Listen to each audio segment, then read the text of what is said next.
My son's cruel words cut through me like shards of glass. It's your fault they're calling me stinky at school. Why are you even a janitor?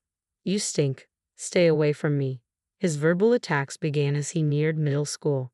Perhaps he was bullied because of my job. I'm Kathy Anderson, 34 years old then, and my son was just 12. My husband had passed away when our son started elementary school, leaving me to support us by taking up work at a cleaning company. Initially, my son was kind and often helped me out, but things changed in elementary school when he started facing mockery over my profession. By middle school, he began associating with unpopular kids, even getting into trouble for being out late at night. I was frequently called to the school due to his misbehavior. Being a single mother was far tougher than I had anticipated. However, by his third year in middle school, his behavior suddenly improved, and he began focusing on his studies. It seemed he had a wake-up call after seeing his friends get caught by the police for shoplifting. I don't want to live like you, scraping the bottom of the barrel. I'm going to study hard, graduate from a top university, and live an elite life with a prestigious job, he declared. Though conflicted by his words, I felt a glimmer of relief that he was finally showing ambition. My focus was on supporting his studies, and seeing him accepted into a good high school brought me great joy. He was admitted to the high school he had dreamed of. I was truly thrilled. It was a private school, and the fees were steep, but I managed, picking up extra shifts and tightening our budget. Hey, what's with this sad excuse for a meal? I need more nutritious food, you know?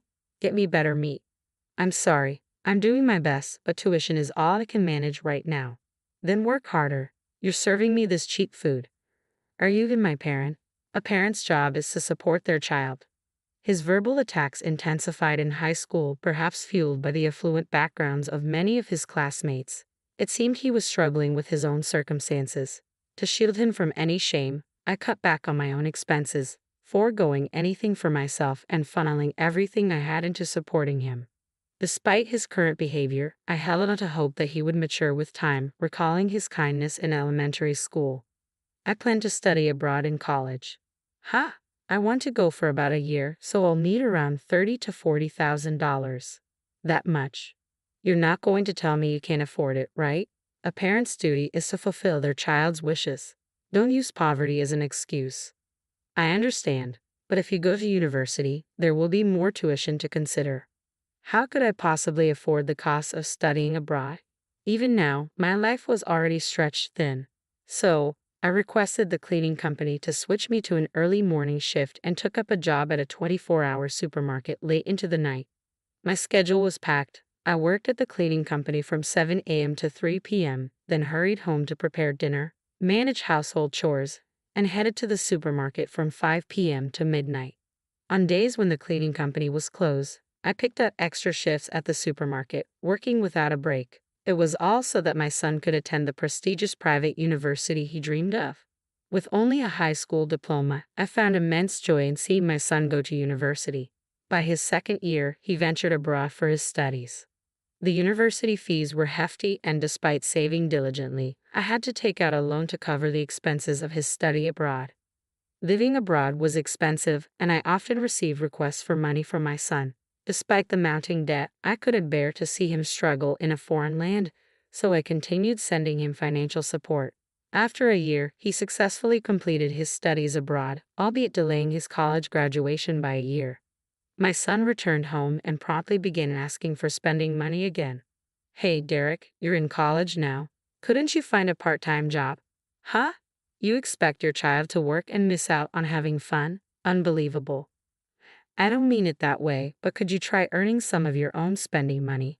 I'm focused on my studies. That's a student's responsibility. If I took on a part-time job, it would affect my job search after graduation. Do you want to jeopardize your child's future? As a parent, I can't understand those with limited education. I'm sorry, my son remained unchanged, but I felt relieved knowing he had safely graduated college. Landing a job at a well-regarded company lifted a weight off my shoulders. Once he began working, he stopped asking for spending money, which eased our lives. However, debts from his college and study abroad lingered, so I continued working tirelessly. After 4 years of his employment, I was nearing the end of paying off the debts. Although my son never contributed financially to the household, I managed. I once suggested he chip in a little since he lives here now, but he retorted, "You expect your child to give you money. Being a working adult means fulfilling social obligations, and it costs. You, a cleaner, and I, working at a prestigious company, are not the same." I never brought it up again. It's exhausting to argue like this every time I speak up. Maybe by then, I had grown accustomed to this life and didn't find working day and night too difficult. But unknowingly, perhaps my body was silently pleading for a break. I likely pretended not to notice. Then one day while cleaning a particular building, I spotted my son stepping out of an elevator. Derek. Upon seeing me, my son scowled deeply. "Huh? Who are you?" "Excuse me. I don't know any old woman like you. Stop talking to me so casually, Derek. It's annoying." Being yelled at like that by my son was a huge shock. He didn't even look at me properly and quickly left. That night, after finishing my late shift and returning home, I found my son, who should have been asleep, drinking beer in the kitchen. As soon as he saw me, he began shouting as if he had been waiting for me. "Hey, old woman, what were you thinking? Why did you call out to me there? That person is a crucial business partner for my company." "Is that so? I've been cleaning that building for a long time." "What a coincidence. Look, even if you see me, don't acknowledge me. It's embarrassing if people find out my mom is a janitor. Don't embarrass me." "Embarrassing? I've been raising you like this." "What, do you think you can buy my favor with that? I didn't mean it that way. Anyway, if you see me outside, we're strangers. Don't talk to me casually. It's embarrassing for me if people find out you're my parent." It was quite a shock. I had been working tirelessly day and night for my son's sake, never expecting him to say something like this. I had hoped he would change someday, but now it seemed that day might never come. As I worked with these thoughts, I began to feel faint. When I regained consciousness, I was in a hospital bed. The doctor explained it was due to overwork. "You've accumulated a lot of fatigue. You've been pushing yourself too hard, haven't you?" Did I pass out? Your colleagues were concerned. They mentioned you always push yourself too hard, Mrs. I see. I ended up staying in the hospital for about a month to recover. Despite the hospital staff contacting my son, he never once visited during that time. However, my colleagues took turns visiting me, which was incredibly uplifting. The first person to rush to see me when he heard about my collapse was Mr. John Harrison. He's a kind man who always appreciates my work and shows concern for me. Having lost his wife early and raised his daughter alone, we found we had much in common and began talking frequently. "You've done so well until now. I think it's time for you to take things easier," Mr. John said, and I couldn't hold back my tears. It felt like all the feelings of being overlooked and misunderstood that I had carried were finally melting away. I realized I had been trapped in the mindset of relentless hard work all this time. A month after leaving the hospital, my usual routine awaited me, but I had ceased expecting anything from my son, so I felt somewhat liberated. Though we didn't converse much, one day he informed me he was getting married. His partner was the daughter of a senior executive at the company he dealt with. "That's wonderful." "Well, it's only natural for someone like me. After all, I graduated from a prestigious university, studied abroad, and now work at a top-tier company." I wanted to retort, "Who do you think paid for all that?" But I held my tongue. There was no point in arguing. It wouldn't change my son. It was futile. "But you don't need to come to the wedding." "Huh? It would be embarrassing to have a parent like you there, so I've decided to hire someone." "Rent a parent?" "Yes, you can even rent a family these days. If I have someone who looks wealthier than you attend as my mother, it'll reflect better on me." "You're having someone else act as your mother? It's better than you attending." "So that's what you think. Of course, you're not suitable for someone of my caliber. Don't show up at the wedding looking poor and lower class." "Fine then. I don't care about you anymore. Once I'm married, I'm moving out of here, never coming back. Consider our ties cut." "Sure, if that's what you want. I have no objections." "Good. With that settled, I'll finally be free of seeing your poor face." With that, my son declared his intention to move out a week before his wedding and left. I said nothing, just watched him go. I thought everything was finally over. There was one worry I had, but I kept it to myself. Little did I know what would happen next. On the wedding day, my son called me repeatedly, like a madman.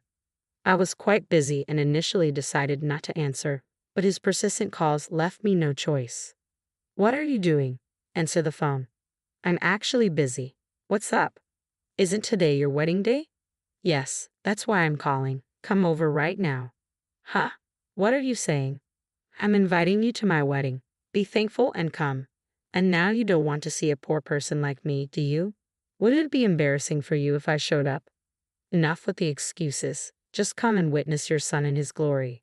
As I said, I'm busy. I don't have time for such events. Such events.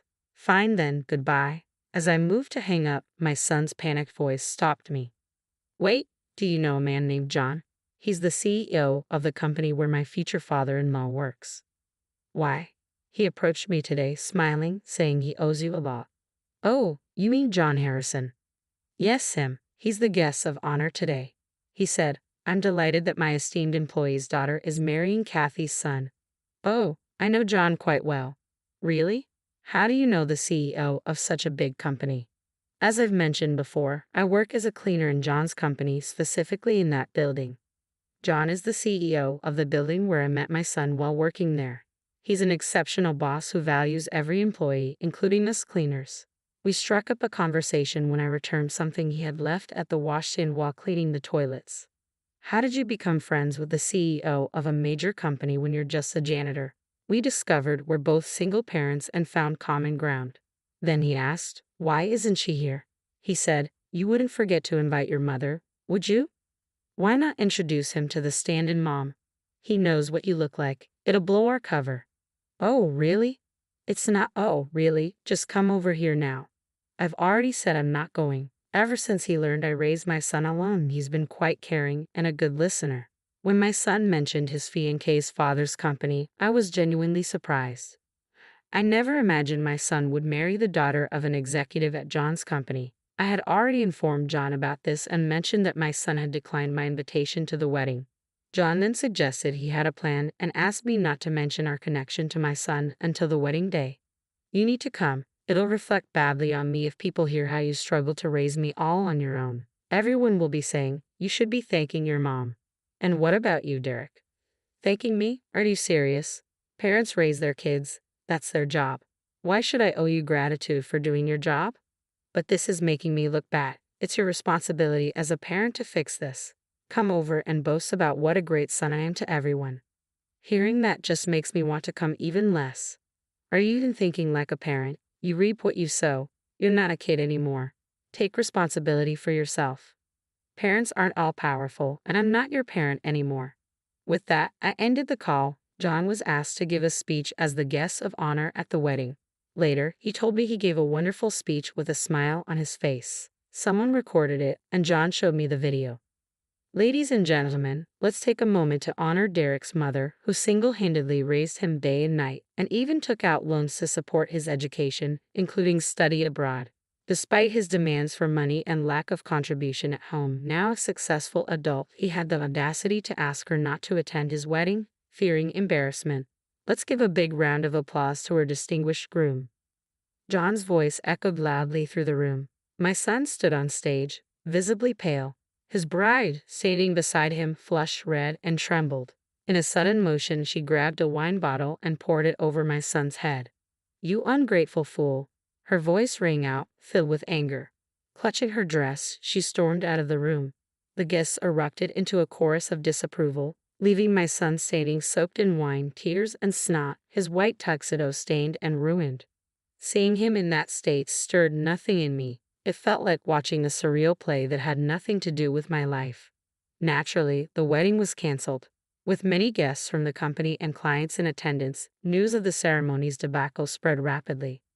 I heard he started receiving icy glares both inside and outside the office. Eventually, he resigned due to the hostile environment. The wedding details went viral on social media, making it difficult for him to find another job after his bride left. He couldn't afford the rent for their new home and was reportedly evicted. About a month later, I received a call from a public phone. Mom, where are you right now? Who's calling? I don't recall having a son who calls me Mom. It's me, Derek. Ah, I remember someone by that name from years ago. What's the matter? It's all my fault. Please help me. I don't have a job, can't pay off the wedding expenses, and I have nowhere to live. When I returned home, you weren't there. Someone else had moved in. Oh, I've relocated from our old place. Remember, your wedding day was moving day for me. That's why I mentioned being busy. Where did you move to? There's no reason for me to disclose that. You're a stranger now. I'm living in a park. A park? Are you homeless now? Yes, I'm getting by collecting cans. You, who once looked down on janitors, are now collecting cans? How unfortunate. Do you feel any remorse for me? Not at all. We're no longer family. Please don't reach out to me again. Goodbye. With that, I ended the call. He never contacted me again after that. Perhaps he couldn't afford to make calls anymore, but that wasn't my concern. I had no desire to see him or be involved in his life again. Later, I married John. His daughter, who had already married and moved out, was delighted about our marriage. Now, just the two of us are looking forward to living our second lives happily.